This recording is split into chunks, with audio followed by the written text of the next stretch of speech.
Good morning, everyone. My name's Mia Humphreys. I'm the Administrative Director for Special Needs Coffee. I'm sitting down here today with the City Councilman in the City of West Covina, Councilman Ollie Cantos. Welcome, Ollie. Thank you. It's so great to be here, Mia. Thank you for having us.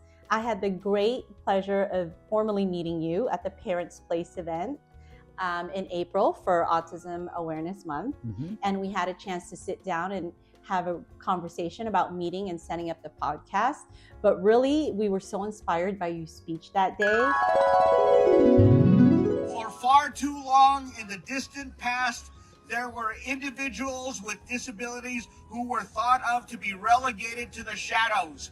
But instead, over time, what we have done as a disability community is to rise up through our own high expectations, to be supported by our family and friends and other loved ones, and to take part in every aspect of community life.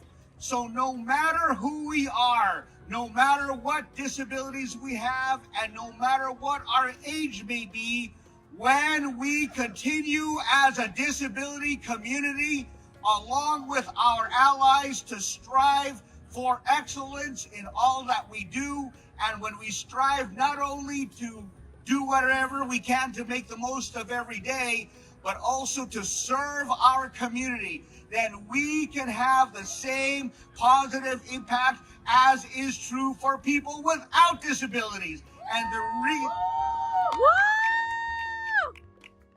the reason why we do that, and we do it in love, is because we know that even though we have disabilities, disability is just one characteristic of thousands of characteristics that make up who we each are.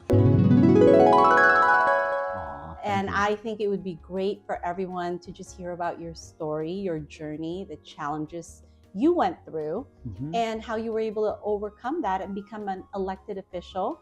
And I'm so excited to hear about your future as well. And so tell us about how you became one of the most successful individuals, empowered individuals, and with your disability. Oh gosh, well, it starts in the very beginning with my mom and dad, Orlando and Linda Cantos. I'm actually Filipino by background, and so for my parents, the commitment to excellence has always been at the heart of everything that they've ever done with raising us. And so that also includes high expectations. Oh, I know. I can relate. Yeah, like super high. Like you get like a 99. How come you didn't get 100? Exactly, You get 100. yes. What about the extra credit points? I remember this very clearly from my childhood. Oh my gosh, yeah. And so in my case, I was no exception. So I was the firstborn. And so I was just philosophically, my parents, and especially my mom, she's been the driving force, Mia, where she basically said, look, I expect you to do everything like everybody else. And to be really honest, I didn't really want to. I was lazy. I didn't want to do chores. I wanted to play.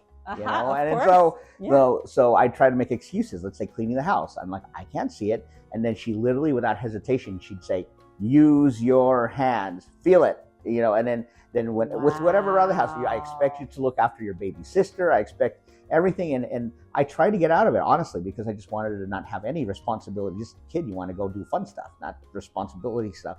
And so that whole commitment that she instilled in me from the beginning applied to everything, to academics, to involvement, to working hard, to not caring about the whole blindness thing. Like, so what? It's harder. It might be tougher. It might take you longer at times to do different things.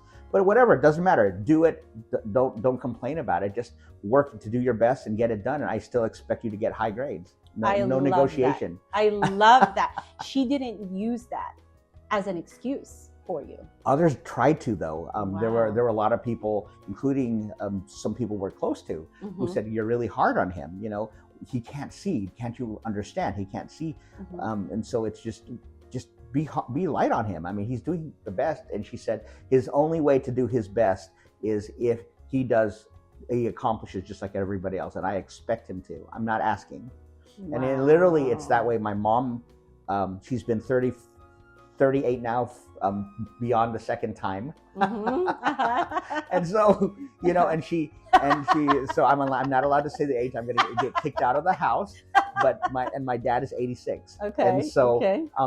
they're still just in my life every day, and they continue to influence me. And to this very day, she still says, you should do better, you should strive harder, do this.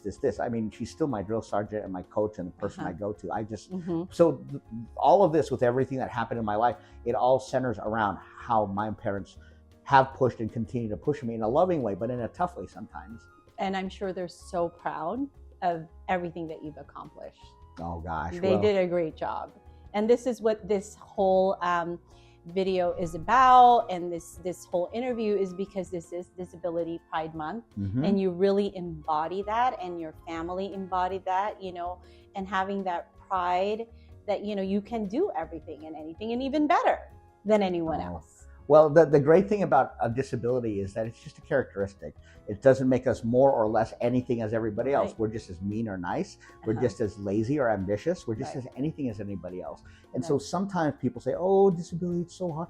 Like that whole thing. We need to just recognize that disability is just a characteristic. It's just one of thousands of characteristics that make up who we are. It's like Mia Humphreys. What are the thousands of characteristics that make up Mia Humphreys? You know, Ollie Cantos. We all have thousands of characteristics. For me, one of them is not being able to see, being blind. And I'm not afraid of the word. I say disability. That's because there's nothing to be ashamed about in having a disability. We each do what we can. And the great thing about Special Needs Coffee is that you give people an opportunity to thrive and to work and to be paid the minimum wage or higher. Yes. And like no, I mean, it's like everyone deserves their opportunity to be successful as high as they want to go and as high as they can go. Absolutely. And that's exactly why, you know, the mission statement that we have that you described so perfectly is our mission, our goal, and we're happy to be doing that every day right now. And with the goal of hopefully having more in the future, you know, and actually one of the things we're working on right now is having a brick and mortar location. And you have been really instrumental in helping connect me with some people that we're going to be talking to about having a space here in West Covina as well. Yes. And so that's definitely what we're doing, because we want to give more individuals jobs, you know, and we want, our vision is to have this at every corner, just like you have a Starbucks at every corner, right? Yeah. We want to have a Special Needs Coffee location every corner, you know, and have these individuals employed. Oh yeah. Right? And plus, every person with a disability, they can ultimately, some of them can rise and be in management, or they can earn their way into partnership, whatever way. That's all. The fact that you have that within your vision is really just, not only is it commendable, but it represents the ideal of what we in the disability community have always wanted. Right. We've always wanted to partner with businesses who see the best in us, and we also want people to believe in us as a community. And sometimes people may have limited expectations in themselves, but it's our moral obligation to do everything we can to empower fellow people with all types of disabilities to be at their best, and not just overcoming the odds and that whole thing, but more just to the point of how all of us have talents and abilities. All of us do. There are things we each can and can't do. Like the thing I can't do is see. The rest I can do, but like see is the only thing I can't do. And we all have different things, but when we approach life that way, and when we also continue to share the message that hiring people with disabilities, it's good for business. Absolutely. I mean, you're for private business, then you deserve to make money. I mean, that's how capitalistic systems work. And there's no need. I mean, sometimes they focus on the charity model. To me, it's actually a better business approach to hire people with disabilities, because we have a higher retention rate. We have a low dropout rate. Very true. And then there are people, I mean, the accommodations hardly cost anything, and we're very, very loyal. And let me tell you, they come to work excited to work. Let me tell you how it makes my day when I go to the Special Needs Coffee trailer and I order my drink, and they just have the most amazing enthusiasm to make my drink. Yeah, I bet they know your drink too. Yes, the drink is called the Mia. Really? Yes, is it really? Yes. I'm gonna need I need to aspire to have a drink named after me. What do I do? We can absolutely make that happen, guys. We will make that happen. It's going to be called the Ollie. Wow. And now it won't just be a skateboarding trick. There you go. There you go. I love his sense of humor. I just love it. But yes, so that's what our goal is. That's what we really work towards every day, and breaking the stigma behind having a disability. So can you talk about how you broke through barriers and become an elected official here in this great city of West Covina? Well, I came into an environment in which I ran against two other candidates, and at the time, the sitting city council, 4 members of the city council supported one of those opponents, and the 5th one supported the second opponent. So I came into this with none of the members of the council supporting me at all. They each wanted somebody else. Oh my gosh! That's literally, it's all history. So that's literally 4 of them wanted one, and the 5th one wanted the second one. But I've been around politics for most of my life. And I know how to run things, how to build, how to run campaigns, just even for myself, And so I was really, I went in with that, and I know it's ultimately about building relationships, and I didn't do it saying, oh, I'm the first blind person ever to be elected if you vote for me. I didn't do any of that. I just said, here's what I want to do to improve our parks. Here's how we improve our crime rates, to have that drop. Here's how we address homelessness. How do we support the community with kids who are in the districts, etc. I just had this whole thing, and that's what it all came down to. And so by the time it all was said and done, I ended up having 10 percentage points above the second opponent, the first opponent, and then the second one was more than double their votes. And then within those two, I'm now really close friends with one of those opponents, who's now a very, very good friend of mine. And we work on stuff together. And so it's all about collaboration and building trust and relationships. And right when I came in, it was kind of awkward to them because I imagine, congratulations, ? Like they didn't want me here. And so like, oh, well, how do you work with this guy? Right. And so I came in with a full clean slate, saying, yeah, I get it. You didn't want me here, but I'm your colleague now, and I'm ready. Let's just get to work. And I've become being friends with really close friends with one of them, and I have good relationships with the others, and that's how it's supposed to be, where we can actually bring into politics actually a collaborative atmosphere. We don't always agree on things, but we can approach it with minimal drama. And I'm very anti-drama. I don't like drama. I couldn't agree with you more. I couldn't agree with you more. And if more people thought that way, we would be a much better country today, right? Well, it starts with each of us. Right, so, exactly. But I think that's such an incredible story, and it just really highlights your upbringing and what your parents instilled in you, right? That you went in there, was like, look, this is what I can do. I can do everything that any of these candidates can do, and even better. Oh yeah, I walked thousands. I went to thousands of houses, one by one. Oh my every day, weekends, every day. After work, because I had a day job, and so after work I would just go campaign every day, and then on weekends I would campaign 12 to 16 hours. I just gave it all I had, and then there were people who are in my life who actually gave me a shot in the arm, basically by helping to finance the campaign, because it takes money. And so people who've just been really supportive of me, they gave the max, and they're like, here, we believe in you, and some of them don't even live here. But they believed in what I could do, and thanks to them and thanks to people here in West Covina, I get to sit here, and I love this job. I mean, I would not have met you this way, Mia, had it not been for this. Right. That's amazing. See, and it comes with the support of people who believe in you, and that's really what it's about. I can imagine if you were going door to door, I would have been so incredibly impressed by the effort that you made, that I can understand why people voted for you here. Thank you. I don't live in the city, but I grew up in the city, right? I live in the city of Covina, and I wasn't around during that leaders time. There too. Yes, but I can imagine that if I was that person that opened the door and saw you and you were campaigning for us, you would have had my vote. 100%. Thank you. And so I can see how that happened, and I see Ollie at a lot of the Filipino events that, and you are at every event. And you said to me when we met this morning before this interview started that you put in a lot of hours here. Oh yeah. And that's just the hard work and the dedication that you have. And you just said it. You love this job. The city of West Covina they are so blessed to have you sitting here working for them and working to better this community.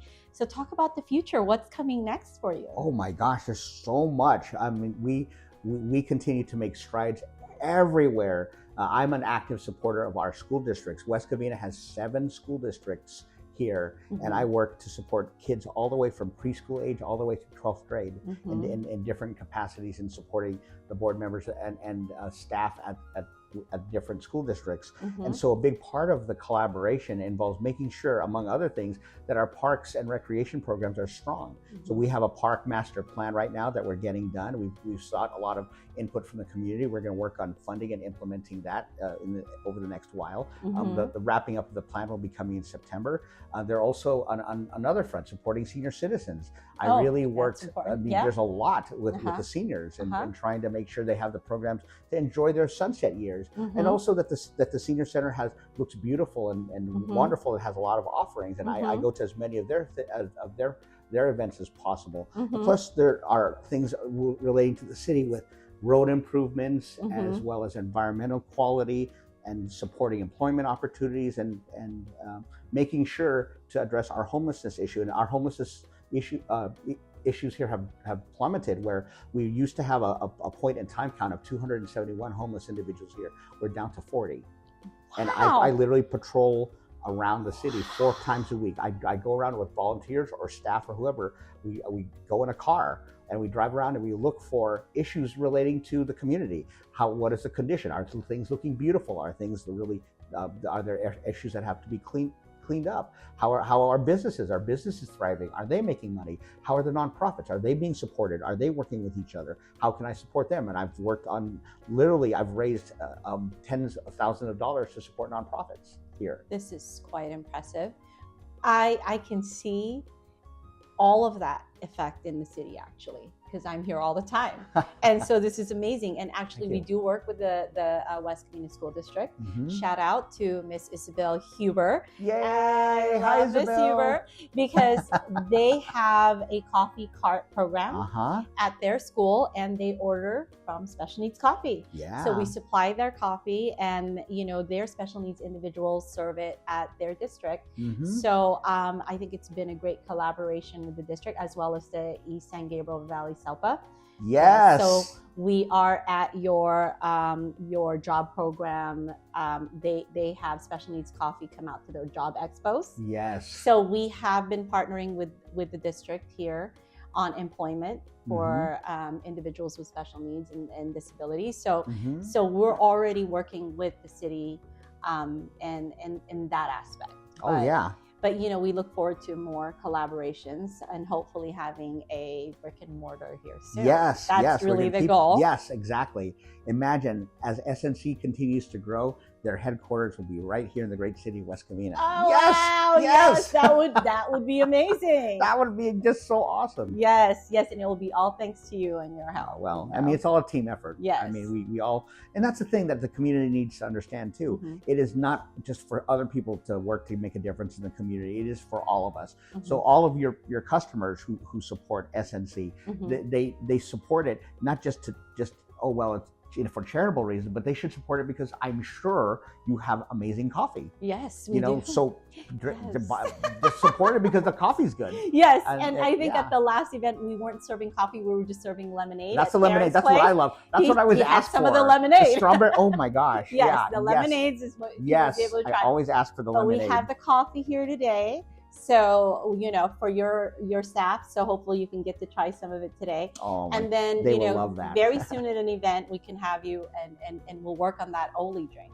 I love that. What specific coffee do you like? So we can talk about some flavors. Well, I'm a Latter-day Saint. I'm not a coffee drinker, but I do love, and I don't think it's against anything within my church. So sorry, Bishop. I wasn't aware. Okay. Yeah. It can be a lemonade drink. Yeah. We can make a lemonade-based drink for you. Oh, that would be great. What flavors do you like? Strawberry lemonade. Okay. Oh gosh, if it's like a strawberry and it's lemonade. Sweet. Oh my gosh. Okay, that's something we can work on as a team. Yes. So I'm distracted thinking about the lemonade. Okay. It's really good. I always ask the staff every time is this SNC here? I love their lemonade. I first tasted their lemonade at Palmview Park. Oh, that's right. And I literally had like 7 glasses of this, and then they ran out. Like, yes, oh. yes, okay, so we'll definitely build the Ollie drink around that, okay? And then the shirt is for you, and then you can wear the shirt. Oh, great. And you I'm can a represent size extra large, I think. This is what I brought. My mom says I'm so mataba. So. Oh, no, you're not mataba. Yeah. No, you're not. She's like, Mom, you're fat shaming me. Not. It's a Filipino mom thing to body shame. Our parents fat shame us. This is a thing. It's literally a thing, Mike. No, they literally. Fat shame it's a cultural thing. Like, and then they talk with the relatives about us in front and the of weight, us. yes. They're like, haven't they gained weight? Like, this is like so true. Like the aunts and uncles, they literally are like, gosh, yeah, they've really eaten. They're like bigger now. My mom said, like, oh gosh, you could be elected in 2 districts. It's like, Mom. Like, oh my gosh. This is like the Filipino tita thing. Yeah, and they agree with each other, and they point. They laugh, and they laugh. So and funny. like, I'm gonna Meanwhile, we're all traumatized by this. Yeah, all the kids were all traumatized. Like, we'll never do this to our kids. Right. And I don't. Like my boys, I'm like, no way. I love it. Elected Mia. High five. There you go. Every time I try high fives, I usually miss. No, you were perfect. Oh, thank you. I didn't know you had boys. How old are they? Leo, Nick, and Steven, they're blind, and they're triplets, and I adopted them when they were 10. Oh, they're triplets? Yeah. And they're the first blind triplets ever to become Eagle Scouts. So that's what got us all on People Magazine and ABC World News Tonight and some other stuff. I had no idea. Oh, yeah. How old did you say? They're now 26. Wow. I'm going to be with them on Saturday. Oh, that's amazing. Oh my gosh! Yeah, 26. Yeah, they're 26, and I just love my boys, and I still call them by their kid names. Yeah, so from when they're Yeah, you're so young, so they're like your brothers. Well, it's so funny because I still call them literally the names I gave them when they were little, and even though they're full grown tail adults now, I still call them, and they let me, they allow it. So. Beautiful. Yeah, I just love the boys. Yeah. To add to everything else, you're an amazing dad too. Oh, thank you. Just that's grateful beautiful. for their, because in our community, only 7% ever get a bachelor's degree. Yeah. For disability community, only 7%. Wow. And so I'm like, you guys will not be the 93%. And so that's the one time when I'm like, okay, you guys decide what you want to do, but it is non-negotiable. You are getting a college degree. Okay, what do they do now? Well, so Leo actually ended up becoming a federal government contractor. Okay. And Nick, he loves real estate and do other stuff with business and technology and data management. And Steven, he wants to do stuff with nonprofits and everything, and he just finished. Oh, good. So, yeah. See, when as a parent, you just like your pride and joy are your kids. And, oh, absolutely. And when we talk about their accomplishments, it just feels like you've done something right when they have accomplished their goals in life. Oh gosh, to live life through them, and except without the traumatizing Filipino stuff. Yes, exactly. It's so like my mom would literally, she'd be like, "Why did you get a 99?" And she'd be upset. I'm like, "Mom, it's an A." She goes, "But you had 2 extra credit points in there. Why don't you have a 102 on here?" And she'd literally be upset. This is like 1,000%, like literally what we went through. We're so the stereotypical Filipino family. No, the bamboo spoon and fork on knife on the wall, the Last Supper. Yes. That's a loss. Yeah, that's the so karaoke. Funny. Oh, the karaoke for sure. Yes. Oh my God! Like, and then of course we feed everybody when they leave the house. Yes. If we ever have a party, always. Yes, I know. Okay, that's great. Now, let's talk about your future in politics. What is next for you? I know there's an election coming up in November. What is next for you? Well, the election for me is in November 2026, but we in the city of West Covina, we have a rotation system here. So, everybody, we are all elected by our respective districts. There are 5 districts here in West Covina.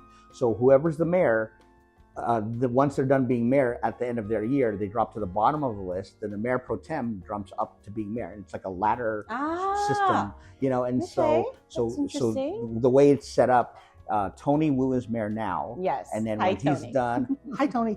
And then then after he's done, then the next one, the mayor pro tem Letty Lopez Viado. Oh, yes. She's mayor pro tem, and then she'll be mayor next, and then I'm behind her.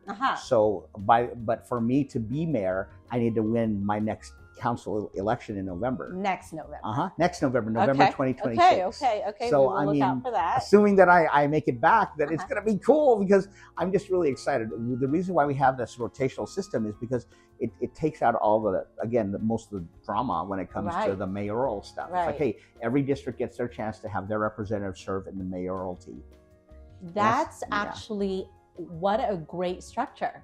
That's actually a really great structure, and I think that would be amazing for the city of West Covina for you. Oh, well, it's going to be fun. I mean, and the thing is, I also serve people regardless of district. So sometimes people say, oh, I'm in wherever, and I tell them, if you're within West Covina and I can help you, I will do it. And if you're not in West Covina, I know other people who can be of support depending on what they need. And so it's always a matter, Mia, of finding ways to be supportive of everybody, so that everybody who comes to us, if we each make it a commitment that people's lives are better off because they interacted with us, and we just do that consistently every day, then that's how we build a movement of making the world better.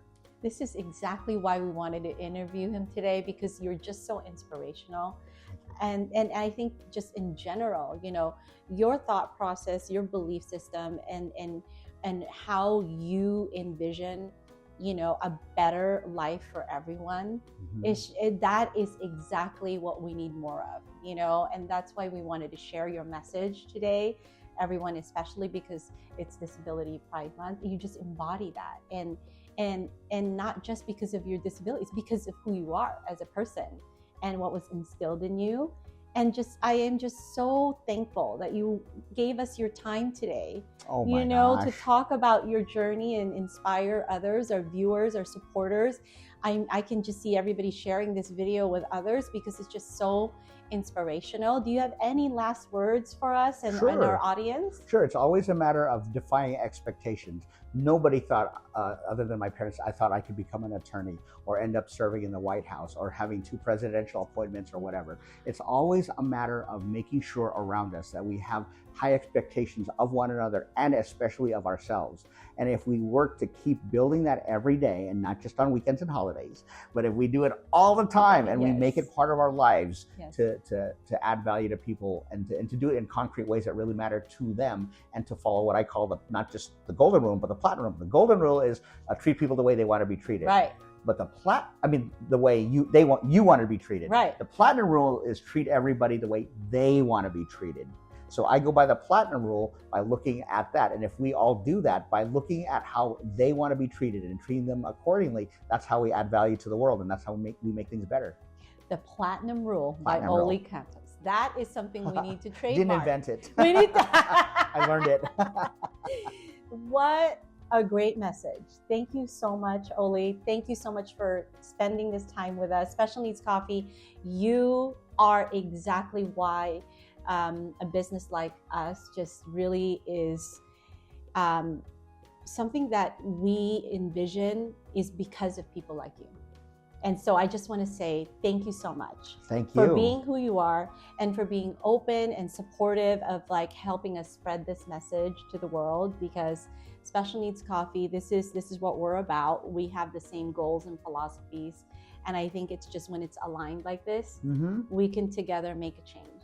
Yeah, and the thing is with special needs, it isn't the special needs of the way I think about special needs is that we all have the special need to love the products we buy. Yes. And so our need of having quality product, that's what you have to provide through what you offer. Yes. And that is where we all focus together. You focus on your customers, we all focus on the community together. So yes, that's amazing. Thank you again. Thank you so much. And you can reach Ollie through the city of West Covina. Do you want to talk about your platforms of where they can reach you? If anyone has any questions? Sure. Anyone who would like to reach out to me, you can call 626-926-9627. And my email address is Ollie, OLLIE, .Cantos, CAN like Nancy, T like Tom, OS @westcovina.org. Not many people would want to share their contact information. That was amazing. Thank you again, Ollie. Thank you. Thank you. Cheers, everybody.